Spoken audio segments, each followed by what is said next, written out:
La psiconeuroinmunología clínica o la medicina basada en la evolución, que es lo que a nosotros nos gusta llamarle a la psiconeuroinmunología que nosotros hacemos, consiste en cómo nosotros vamos a abordar la salud con conceptos nuevos, pero mirando atrás.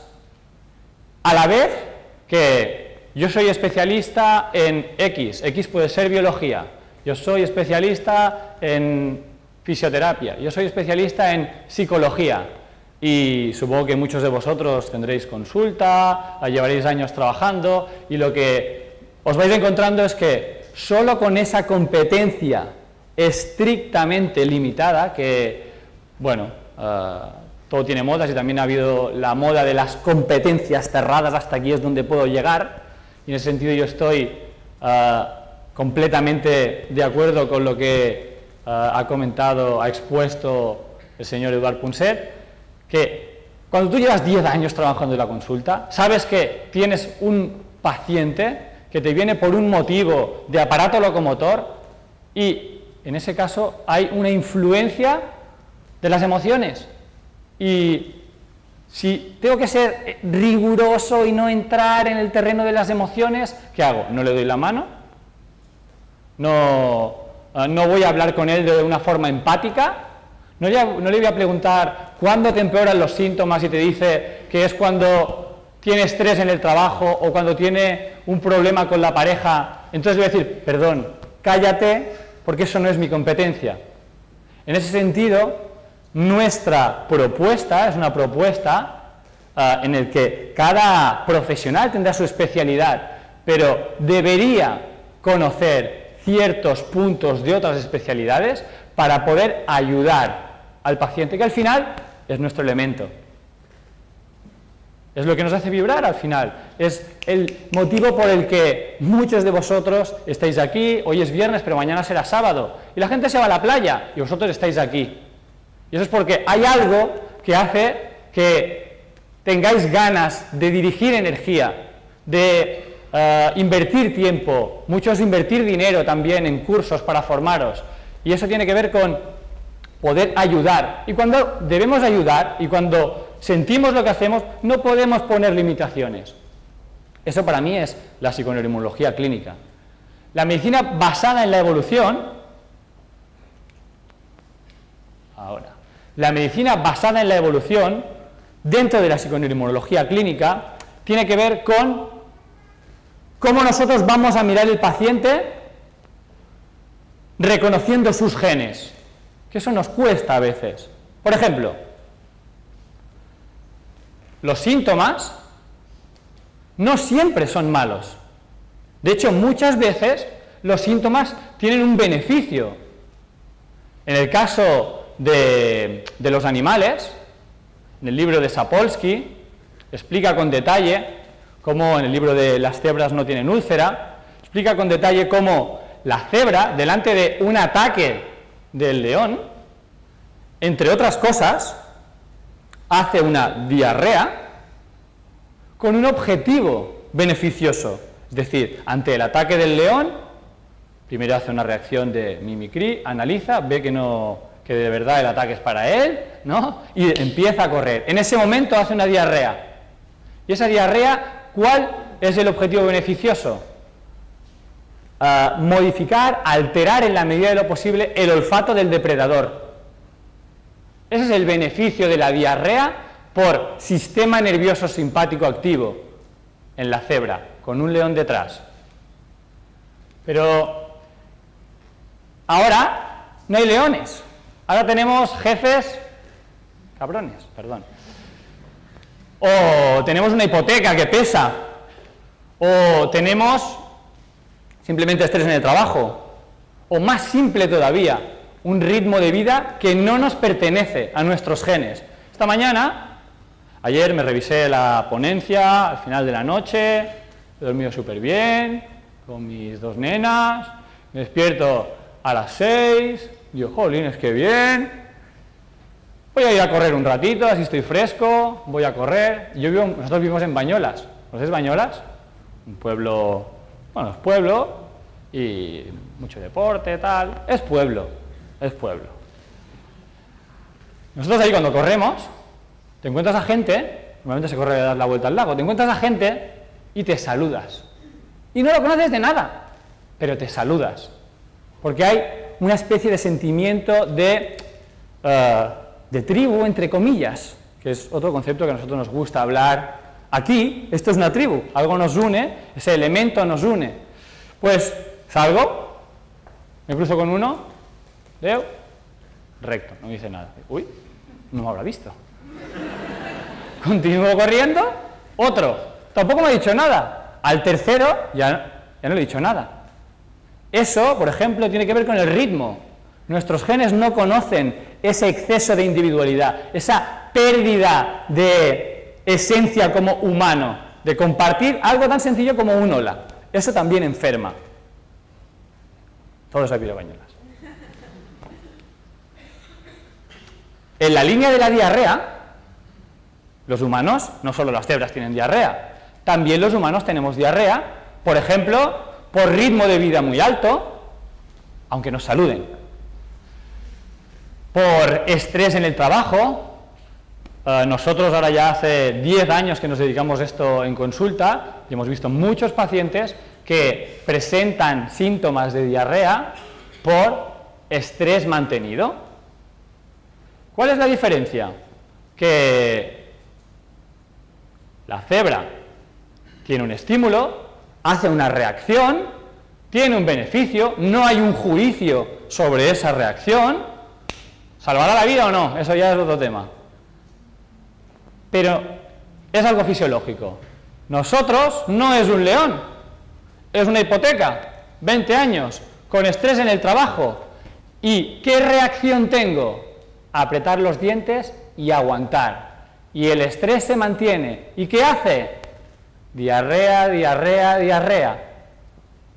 Y ahí ya no tiene tanto beneficio el síntoma.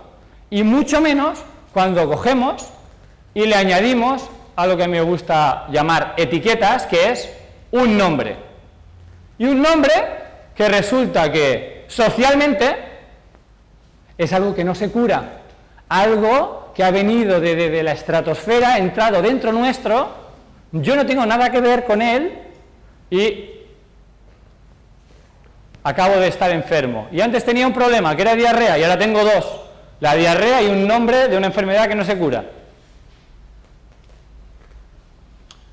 La medicina basada en la evolución, la psiconeuroinmunología clínica, como nosotros la entendemos, va un poco más allá del diagrama convencional.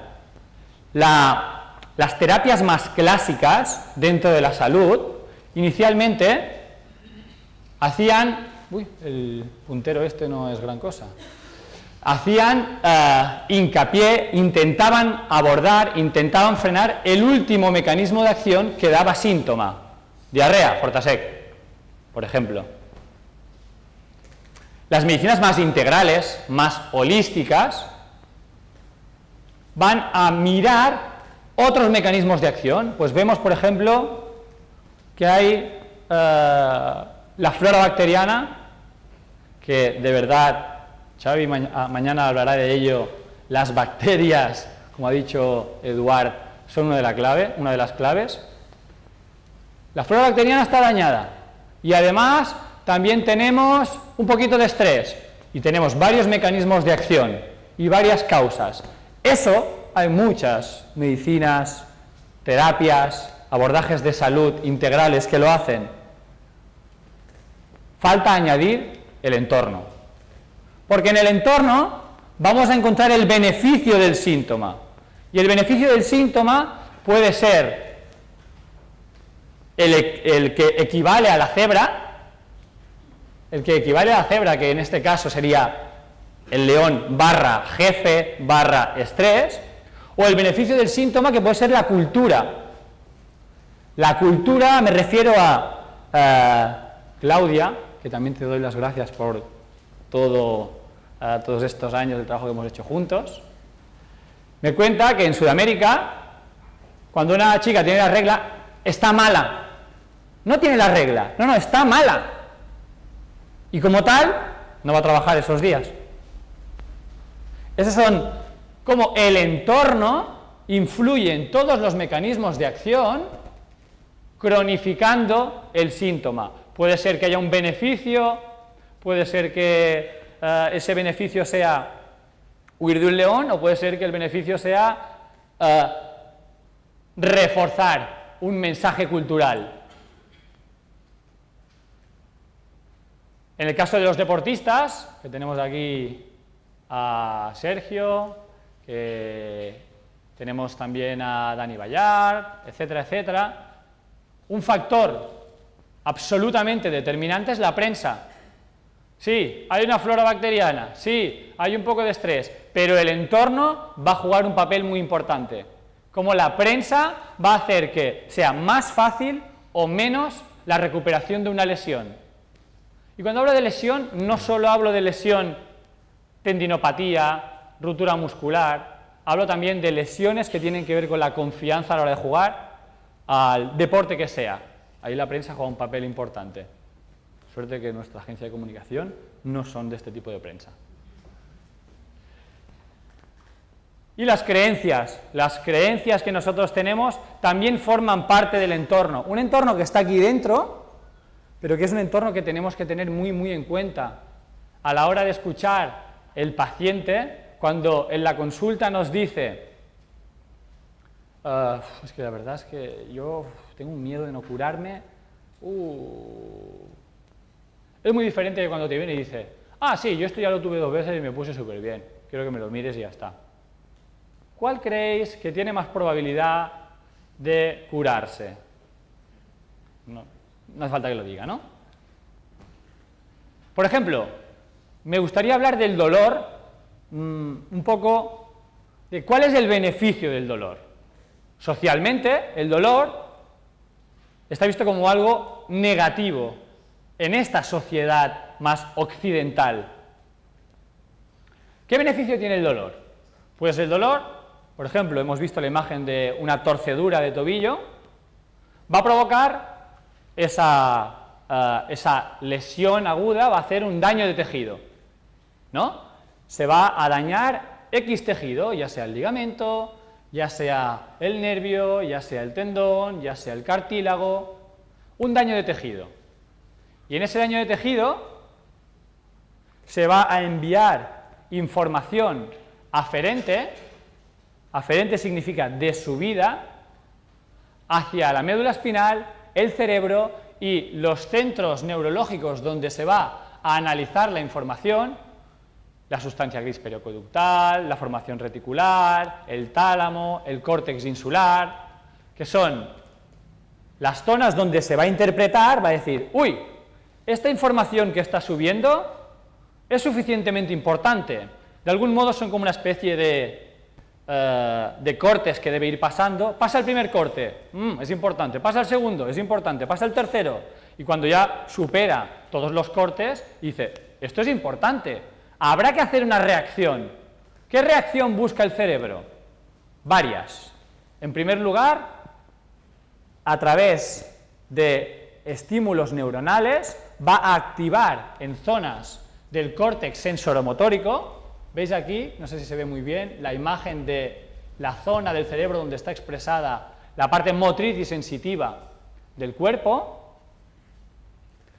Va a enviar una señal, por ejemplo, en el tobillo, un estímulo que yo voy a sentir aquí, ese dolor que va a hacer que no pueda mover.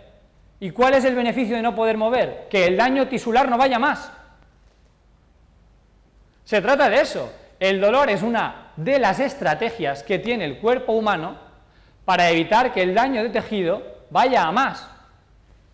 Paralelamente, en este mismo córtex, se va a enviar una señal de inhibición del programa motor para asegurarnos, no solo con el dolor, sino inhibiendo la motricidad fina, el funcionamiento riguroso de esa zona, que me aseguro que no lo voy a poner en movimiento, para evitar que, imaginaros, si me he hecho daño del cartílago y pudiera caminar,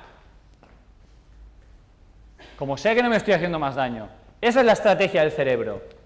Y no solo eso, vamos más allá en el sentido de que esas mismas áreas que filtran, una vez han pasado los cortes, y llega y dice, esto es suficientemente importante, vamos a enviar un estímulo al córtex sensoromotórico en forma de dolor, en forma de inhibición motora, y vamos a enviar un estímulo eferente, es de arriba hacia abajo, inmunológico.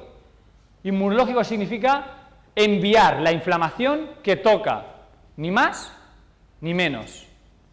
La inflamación, en ese sentido, jugará un papel clave en la recuperación. Si es una inflamación demasiado pequeña, no se resolverá completamente la lesión como toca. Si es una inflamación demasiado grande, tampoco se resolverá correctamente. Entonces, el entorno cerebro a la hora de resolver una lesión es bastante importante.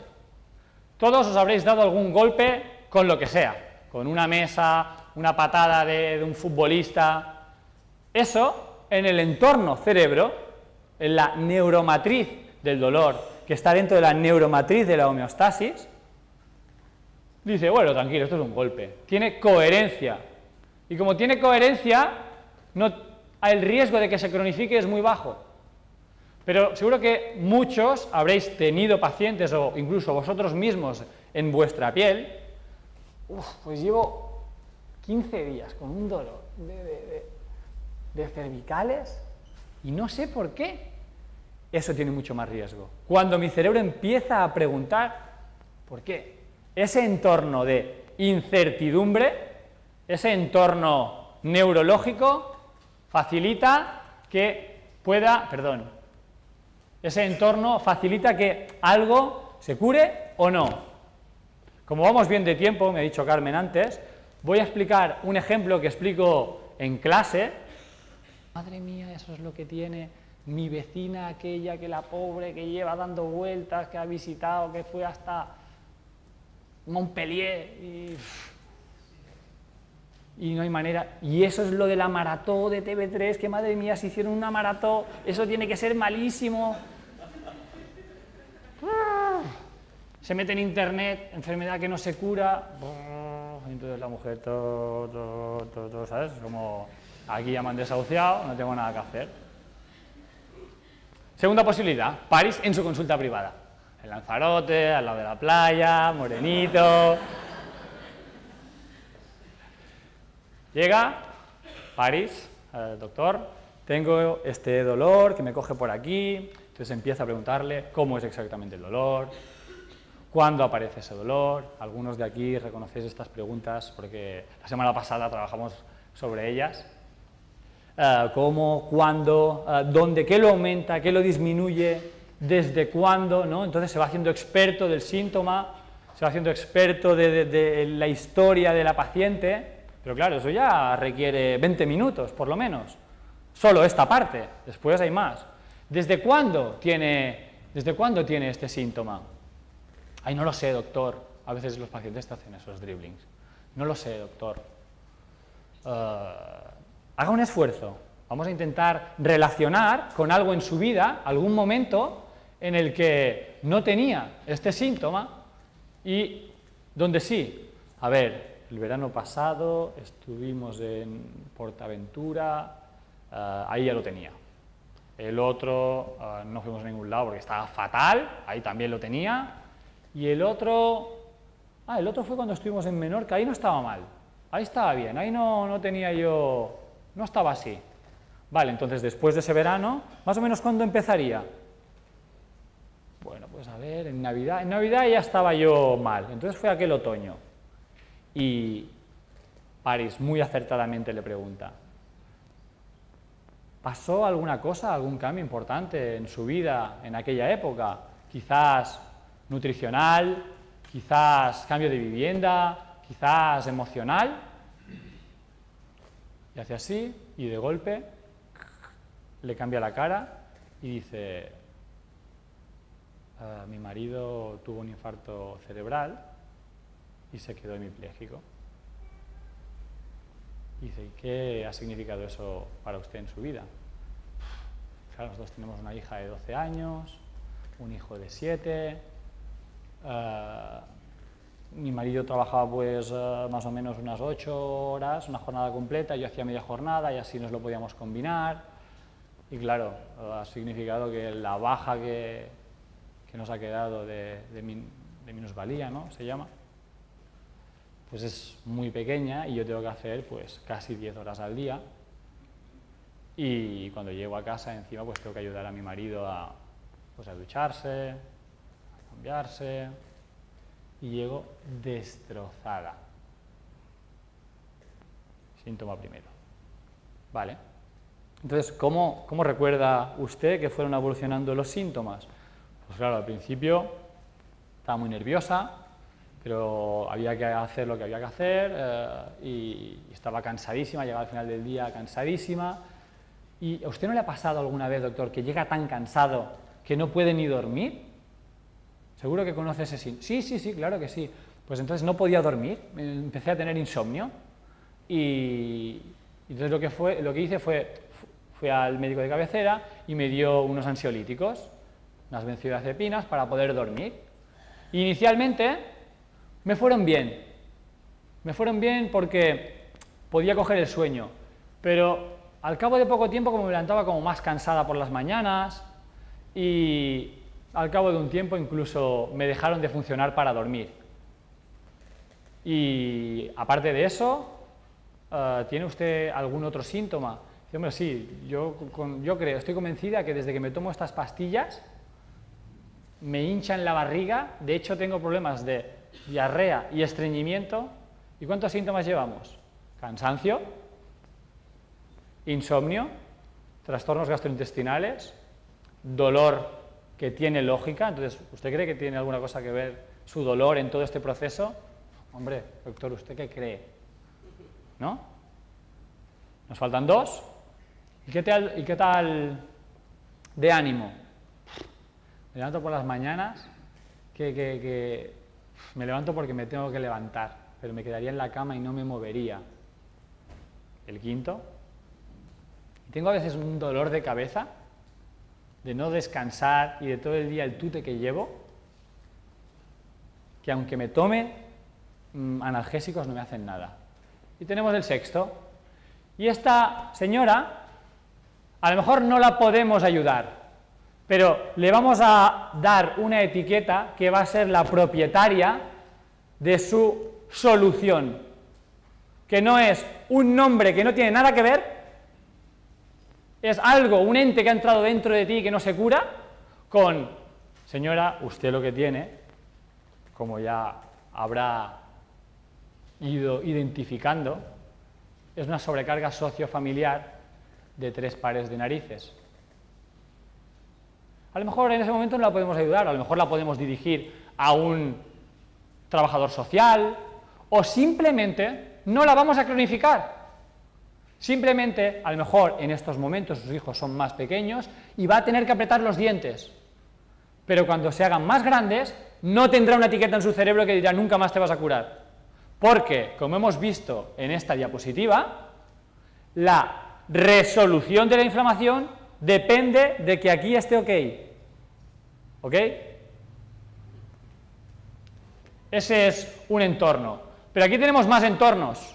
Hemos hablado mucho de la influencia de arriba hacia abajo. Vamos a hablar de otros entornos que no están tanto arriba, otros entornos que también han cambiado y que están en otros lugares. Entorno comida, cómo ha cambiado en los últimos 50 años y cómo ha cambiado en los últimos 10.000 años. Eso hablará Carlos con detalle del tema de la alimentación después de la pausa. Entorno actividad física. Me venía a la cabeza, supongo que debe ser defecto profesional, intentar resolver los enigmas que estaba planteando Eduard, el tema de la concentración. Y creo que una de las posibles soluciones debe tener que ver con la necesidad. Cuando hablaba de cómo hacemos para concentrarnos, cuando hay necesidad. Yo tengo un problema o una virtud, o las dos cosas, que es que hasta que no hay estrés ya no queda más. Mi madre se metía conmigo porque no estudiaba hasta el último día. No lo he solucionado. La ponencia la acabé ayer.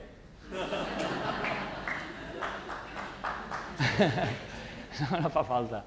La necesidad hace que, por cojones, me concentro. Como no tenemos necesidad de ir a buscar comida, porque el ejercicio físico era el vehículo que teníamos nosotros para conseguir comida, ahora tenemos una nevera, pues dejo de moverme. ¿No? ¿Tiene lógica? ¿Estoy gritando mucho? Porque me quito el micro y no hace falta, ¿eh? Otro entorno es la grasa en sí. La grasa en sí es un entorno. Igual que la falta de músculo, también es un entorno. Y aquí vemos a un tipo trabajando a oscuras. Ese es otro entorno, la falta de luz solar. Vamos a empezar por este. La falta de luz solar.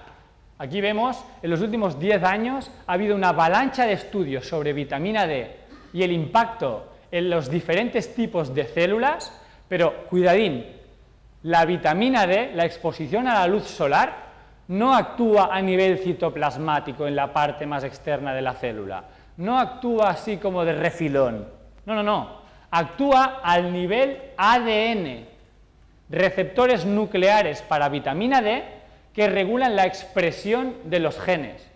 Eso, para el que no sepa así un poco la nomenclatura, qué significa, es como top, lo máximo, ¿sí? Tú puedes tener un second messenger, que es un segundo mensajero, bueno, sí, un cartero. No, este es el jefe, el que se encarga de la transcripción de los genes en forma de hormonas, en forma de receptores, en forma de enzimas. Eso tiene muchísimo impacto en la salud. Pues vitamina D tiene receptores nucleares en todas estas células, desde queratinocitos en la piel, desde en las células de la pituitaria, desde la placenta, desde las neuronas, desde las células de la paratiroides. Concretamente, en la paratiroides hay un tema así controvertido, bueno, controvertido no, en realidad es así. La ciencia lo tiene muy claro. Los problemas de osteoporosis o osteopenia probablemente no sean un problema de calcio. Y después Carlos ya hablará del calcio y de otros nutrientes. Probablemente no sea un problema de calcio, sino que un déficit de vitamina D va a hacer un aumento de paratormona y la paratormona activa los osteoclastos, que son las células que descomponen hueso, y tengo osteopenia. Probablemente la falta de vitamina D y de movimiento sean la principal causa de osteopenia y de osteoporosis, no de lácteos. No creo que sea una falta de lácteos. Lo mismo a nivel del sistema inmunológico. También participan en la diferenciación y la proliferación de las células del sistema inmunológico, en la función renal, en el equilibrio entre el glucagón y la insulina, por tanto, un gran impacto a nivel endocrino. O sea, ¿el sol regula que esté delgado? Pues sí. Pero cuidado, porque el sol no se toma como lo tomamos la mayoría, que es durante todo el año estoy trabajando, no me toca el sol, llega julio, me voy de vacaciones, venga a las 12 allí al microondas. No, ese sol es cancerígeno a nivel de la piel, mientras que una exposición al sol en las horas no de máxima potencia, sino en las primeras horas, imaginaros evolutivamente, cuando se levantaban, cuando salía el sol, cuando iban a pescar, cuando iban a cazar, cuando iban a recolectar, las primeras horas.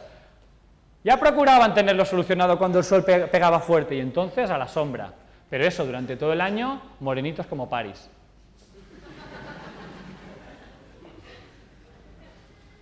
¿Ok?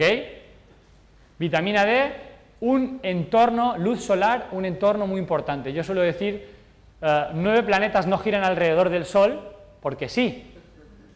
¿No? Será algo tendrá que ver. Segundo entorno.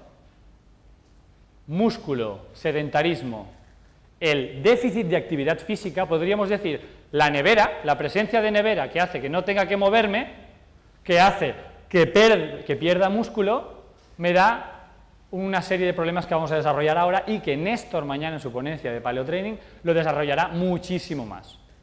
¿Sí? En esta imagen vemos un tipo que no está nada mal, que es del estudio de Lindeberg de Kitava, de los años 80. Stefan Lindeberg hizo un estudio en islas de Oceanía, no sé qué tipo de Polinesia es, no tengo ni idea yo, a nivel de geografía soy malísimo, y los estudió y vio que los índices de grasa corporal, los índices de masa muscular eran como de atletas profesionales, niveles de masa muscular de entre 40 y 50%, niveles de grasa corporal de un 10 a 15%, una barbaridad de atletas, ¿no? Además de no encontrar patología cardiovascular, de no encontrar problemas de tensión arterial. La tensión arterial media era de 12,7, 12,6, como aquí, lo mismito, que aquí si estás a 14,8 estás bien. Entonces, aquí presento cómo esa desmusculación, esa pérdida de músculo, un artículo de uno de los másters del mundo en el estudio de la neuroendocrinología, Bruce McEwen, de la Universidad Rockefeller de Nueva York, presenta un nuevo enfoque de cómo el músculo va a jugar un papel importantísimo en la tolerancia al estrés. En realidad, en sentido común, si habéis practicado deporte, habréis sentido que cuando lleváis unos días practicando deporte, te sientes como más seguro. Se habla de que, por un lado, el cerebro hace como una especie de escáner de las capacidades físicas que tú tienes para poder sobrevivir a un ataque. Es decir, no entiende de una hipoteca, va a entender de un ataque, de un león o de una necesidad de conseguir comida. Entonces, hace un escáner del cuerpo y dice, tengo capacidades. Entonces, no se activa tanto el sistema nervioso. En este caso, lo enfoca a través de las mitocondrias, muy interesante, que lo relaciona con el envejecimiento, lo de la edad cronológica y la edad biológica. El sedentarismo hace una bajada de mitocondrias y aquí lo cataloga como capacidad adaptógena y capacidad de sobrecarga. Entonces vemos, a partir del momento en que empieza a ponerse rojo, estamos en sobrecarga, y cuando todavía no está rojo, está adaptado. Pues con estos niveles de mitocondrias, con estos niveles de mitocondrias tiene esta capacidad adaptógena. Con estos niveles de mitocondrias tiene esta capacidad adaptógena, hasta aquí no empieza a ponerse rojo. Y con una actividad física regular, estos niveles de mitocondrias y esta capacidad adaptógena. Y aquí habla de un concepto físico que tiene que ver con la resiliencia. ¿Resiliencia o resiliencia? No lo digo nunca. Liencia, ¿ves? Siempre dudo. ¿Resiliencia o resiliencia? Resiliencia. Que tiene que ver con la capacidad de, delante de agresiones... Uy, la estoy liando. Muy resiliente soy yo. Delante de agresiones... Así mejor. Delante de agresiones, hacerse más fuerte, aprender de los golpes y hacerse más fuerte. No te lo pierdas, eso te lo dan las mitocondrias, entre otras cosas. O sea, el músculo. Aquí lo desarrolla más y pone como pilar, como eje a partir del cual te vas a enfermar o no, en el medio, mira, delante de una situación de inactividad o de comer más de lo que toca, o mejor dicho, comer más de lo que toca de lo que no toca, de los nutrientes que no tocan, junto con un estrés mantenido, va a hacer que aumenten las catecolaminas, cortisol, noradrenalina, adrenalina, va a hacer que aumente los niveles de glucosa en sangre y se facilite una resistencia a la insulina, pero aquí el eje que va a determinar si me voy a acabar enfermando o no son los niveles de mitocondrias. Esto mantenido con muchas mitocondrias se aguanta, con pocas mitocondrias falla la calidad de las mismas, aumentan Reactive Oxygen Species, las especies reactivas al oxígeno, por ejemplo, los radicales libres es un tipo de ROS, y disminuye la capacidad de producir energía. A partir de aquí empieza el aging biológico, el envejecimiento biológico, se acortan los telómeros, eso significa menos tiempo de vida genéticamente. Hay una desregulación epigenética, cómo se transcriben los genes, empiezan a dar fallos y la expresión de los mismos se altera, dando lugar a senescence, es como envejecimiento biológico y enfermedades. Lo que hace que tú, eso es el concepto silueta que desarrolló en su día Irán Fernández, que es cuando tú ves a una persona por la espalda, puede tener 25 o 60, pero tú cuando lo ves por la espalda, que te dé la apariencia de una silueta joven y fuerte, eso tiene que ver con la edad biológica, no tanto con la edad cronológica. Hablará más entonces Néstor del músculo. Ambiente grasa, entorno grasa. La grasa es necesaria, la grasa buena.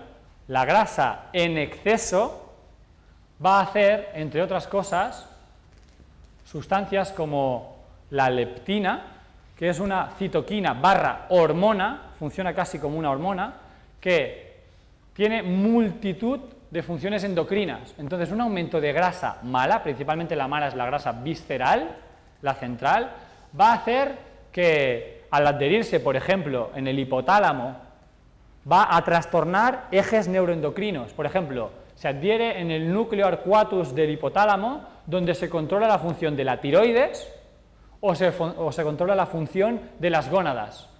Entonces, si tengo grasa visceral, la leptina está alterando la regla. ¿Cuántas chicas consideran normal tener dolor en la regla? No tendría que ser así. Dentro de la grasa, hemos hablado de la leptina, pero también esa grasa visceral como entorno. El problema de la grasa, los pacientes que vienen a consulta para perder peso lo saben. Cuando tú hace tiempo que tienes un sobrepeso, es difícil perderlo. Cuando más tiempo hace que estás flaco, más difícil engordar. Cuando más tiempo hace que tienes grasa como un órgano que está efervescente, más difícil es perderla, porque por sí misma se comporta como un órgano endocrino. Y no os lo perdáis, no solo como un órgano endocrino, sino también como un órgano inflamatorio, que será el siguiente entorno. Y de hecho, yo les hago como una especie de escalón, les digo, de normopeso a sobrepeso, hay un escalón intermedio, que yo os aseguro que no son las calorías, que son muy pesados con las calorías. Es el escalón intermedio, Xavi creo que hablará del inflamasoma mañana, este escalón intermedio, que sería normopeso, un escalón intermedio y sobrepeso. Ese escalón intermedio es la inflamación, cuando la grasa se convierte en un órgano no solo endocrino, sino inmunológico. Y en ese sentido, tenemos un entorno que no conoce nuestro cuerpo y la inflamación es el cuarto entorno del que quiero hablar. Por supuesto, hay muchos más, como el entorno zapatos, pero ya hablará de eso Aidam. La revista Time, The Secret Killer, el asesino secreto, es la inflamación en infartos, cáncer y Alzheimer. El asesino secreto es la inflamación. Y podemos tratar la inflamación con antiinflamatorios, pero eso tampoco evolutivamente no tiene mucha lógica, o la podemos tratar, como dirá Carlos. Diapositiva clave en la inflamación, en las bacterias, en la regulación de la grasa, a todos los niveles. Cuando tenemos una flora bacteriana sana, por una buena nutrición, por un no abuso de medicamentos, por no estrés, por una vida saludable, eso va a hacer que haya una barrera fuerte que evita que las toxinas, los antígenos, los patógenos que van a intentar infiltrar nuestro cuerpo dando lugar a una inflamación, penetren y den esa inflamación. ¿Sí? Pero cuando la alimentación no es lo que toca, tomo más medicamentos de los que toca, entonces se perfora, aumenta, aquí tenemos el círculo vicioso, se perfora la barrera, empieza a aumentar la endotoxemia, toxinas a la sangre, levaduras, hongos que pasan también, que van a sobrecargar el hígado, que van a dar problemas de radicales libres en su desintoxicación y síntomas como dolores de cabeza, dolores musculares, etcétera, etcétera, etcétera. ¿Y cuál es la solución convencional? Tomar más medicamentos para pinchar más la barrera. No es para pinchar más la barrera, por supuesto, es para parar el síntoma, no entenderlo como lo que hemos visto antes, y de ese modo lo que tenemos es que vuelve a empezar. Y este es el círculo vicioso de la inflamación, que como hemos visto es el asesino secreto. Aquí, en esta diapositiva, integramos la inflamación con la grasa. Y vemos aquí esta imagen, no sé si se ve bien, son una suma de manos que juntas, igual que todos trabajamos juntos para conseguir cosas, pues la inflamación, la grasa, la falta de bacterias, el estrés, trabajan juntos y acaban haciendo que la grasa central haga junto al sistema inmune, ¿veis? El sistema inmune puede hacer, a través de que falle la barriga, puede hacer obesidad, y la obesidad puede hacer inflamación, y el estrés puede participar el cerebro en que haya un fallo a nivel de la gestión de la inflamación en el intestino, y cómo tenemos resistencia a la insulina, diabetes tipo 2, cáncer, problemas inmunológicos, envejecimiento biológico. Para acabar, quiero hacer hincapié en el entorno inflamación en un órgano, porque ya que hemos empezado hablando de arriba hacia abajo, del cerebro hacia el cuerpo, vamos ahora a hablar de el cuerpo hacia el cerebro. Y lo que vemos es old friends, la microbiota, esas bacterias, esas viejas amigas, lo que hacen es esto. Si el aparato digestivo, junto con el sistema inmune, que ya hemos visto que es mucho de comer, mucho de bacterias, funciona correctamente, delante de una situación de estrés, la presencia de no inflamación ni de citoquinas o en unos niveles muy bajos, va a permitir que se pueda hacer una buena resolución. ¿Sí? Aquí, con un aparato digestivo fastidiado, con un sistema inmune activo, ya sea por grasa visceral, ya sea por barrera pinchada, ya sea por X, Y, Z, tenemos factores estresores más una exagerada respuesta citoquímica, y eso va a hacer que el paciente se vea desbordado. Entonces, crisis ansiosas, problemas de depresión, etcétera, etcétera, etcétera. Primera recomendación, entonces, volviendo al enfoque multidisciplinar, a los que han estudiado psicología, que sepan deshinchar la barriga, que sepan decirle, sube un poquito de músculo y verás el problema más pequeño. Probablemente el problema es grande y haya que hacer un trabajo, seguro, pero tienes herramientas que si deshinchamos un poco aquí y hace un poquito de ejercicio, a lo mejor no lo ve tan oscuro. Mira, le ha agradado a Noah. Aquí un estudio de unos estadounidenses, Andrew Miller y Charles Reason. Estos los tuvimos como profesores en el máster hace 10 años. Hablan de, no sé si se ve muy bien, de cómo la inflamación periférica, que llega a través de diferentes vías, a través de cómo las citoquinas se adhieren al receptor del nervio aferente periférico, a través de agujeritos de la barrera hematoencefálica, porque antes se creía que la inflamación de fuera del cerebro no llegaba al cerebro, ahora se sabe que sí, agujeritos por barreras pinchadas, receptores de citoquinas en las neuronas aferentes periféricas, a través de transporte de moléculas saturables y a través de células endoteliales, entre las cuales encontramos los macrófagos perivasculares, que son células del sistema inmune, son nombres raros, pero bueno, hay que decirlos. Aquí tenemos un macrófago, por ejemplo, que va a activar las células del sistema inmunitario en las neuronas. Estamos hablando que la inflamación de la barriga, la inflamación de la grasa central, va a hacer esto, Cuidado. Activa las células inmunitarias del sistema nervioso, que son la microglía, el astrocito y el oligodendrocito, y aquí lo que va a hacer es, en la microglía, estimula una sustancia que se llama indoleamina, da igual, son nombres, que es la responsable de, cuando están cantidades ok, que haya una buena conversión de triptofano, esto a lo mejor sí que os suena, en serotonina, la hormona de, tranquilo, no pasa nada, este problema no es tan grave, ¿no?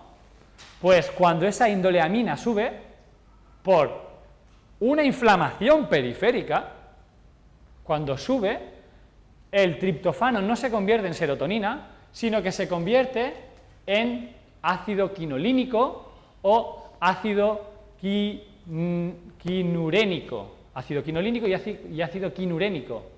Y sorpresa, estos dos, claro, ya para empezar ya no tenemos serotonina, ya vamos mal, pero es que estos cogen y tienen capacidad de adherirse a receptores que excitan la neurona, receptores NMDA, excitan la neurona y por otro lado vienen y estimulan al astrocito para que haga un aumento de producción de glutamato, ¿sí?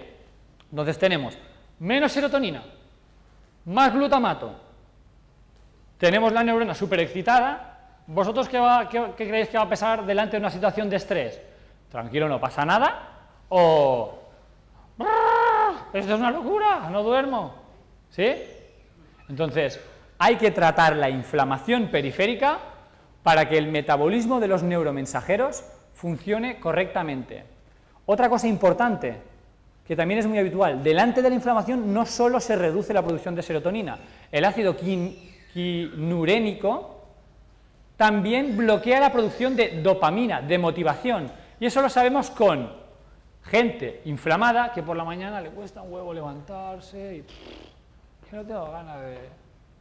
Dopamina abajo, serotonina abajo, glutamato arriba, eso se le llama excitotoxicidad, y lo que hace es, la sinapsis va de culo, no hay mensajes de tranquilo, no pasa nada, ten alegría, ten chispa, ten vitalidad, sino que lo que tenemos es, corre, corre, corre, que esto es una locura, ¿sí?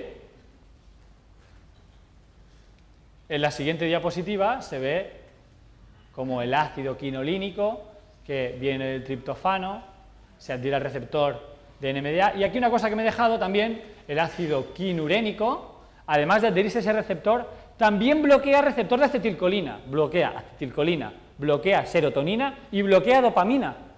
En realidad, evolutivamente, la inflamación eran bacterias, eran virus. ¿Cuál era el beneficio de que la inflamación provoque que no tenga ganas de levantarme de la cama? Que te quedes tumbado y que puedas curar el virus, que no gastes mucha energía, porque así vas a curar el virus o vas a curar la bacteria. Pero cuando no es una bacteria esporádica una vez al año o 2 veces al año, sino que es un low grade inflammation, el entorno inflamación mantenido, pues ¿qué tenemos? Un cerebro que no se motiva, un cerebro que no es vital, un cerebro que está súper excitado, un cerebro que no está tranquilo, que no está feliz. Aquí es como un esquema de cómo le añadimos esto a una situación de estrés. Vemos aquí las células del sistema inmune que hacen reactantes de fase aguda, células de adhesión, quimoquinas, sustancias proinflamatorias, que van a estimular en el cerebro nuclear factor kappa B, que es una transcriptasa de inflamación. Y aquí algo interesante, como está tan de moda, quería decir, reducen las monoaminas. ¿Qué son las monoaminas? El MAO, el DAO. ¿Os suena el DAO, que está tan de moda? Que sí hay que hacer estudios genéticos del DAO. Sí, está muy bien los estudios genéticos del DAO, pero primero baja la inflamación y ya está subiendo el DAO. ¿Sabéis de qué hablo? El DAO que degrada la histamina, igual que el MAO, ¿sí? Que está muy de moda. Pues solo con solucionar la inflamación ya estamos haciendo más DAO. Por otro lado, también se hace la excitotoxicidad y se hace una bajada de factores de crecimiento neurológicos. El ácido quinurénico y el ácido quinolínico ¿sí? Hacen en el oligodendrocito, que es la célula que se va a encargar de hacer los factores de crecimiento neuronal, el Neurological Growth Factor o el BDNF, el Brain Derived Neurotropic Factor, que se encargan de ir regenerando células. Eso de que el cerebro no se regenera, gracias a Dios, ya hace muchos años que se dejó de creer. Pues la inflamación hace que el cerebro vaya envejeciendo, vaya deteriorándose, vaya excitándose, no tenga capacidad de sentir felicidad, de sentir vitalidad, ni de ver soluciones. Y cuando aparece estrés, el eje HPA, que es el que tendría que controlar el estrés, buscar las soluciones a ese estrés, va a dar una respuesta exagerada y entramos en un loop de lo que se considera otra etiqueta, depresión o crisis ansiosas, etc. He querido poner una frase de Solomon Snyder, que es editor senior de la revista Proceedings of National Academy of Science, es una revista científica que está bastante bien, que dice: cuando leo artículos, no busco evidencia, busco ideas. En esta línea, lo que hemos hecho esta horita y media, no sé si me he alargado más de la cuenta o no, ha sido lanzar ideas. Aunque todas las ideas que hemos lanzado son de artículos, por ejemplo, en los cursos sí que desarrollamos un artículo y otro y otro y otro y otro y otro para dar rigor. Pero en una charla, Dani hace así, sí. Evidentemente, en nuestro curso de psiconeurología tenemos la obligación de desarrollar los artículos con rigurosidad. Pero para una charla, mi enfoque creo que debe ser lanzar ideas. Y en esa línea, mi idea después de leer cómo la inflamación periférica hacia arriba, ya sea por barriga, ya sea por pérdida de músculo, ya sea por falta de bacterias, influye tantísimo en la función cerebral, tanto de concentración, tanto de regeneración, tanto de vitalidad, tanto de felicidad.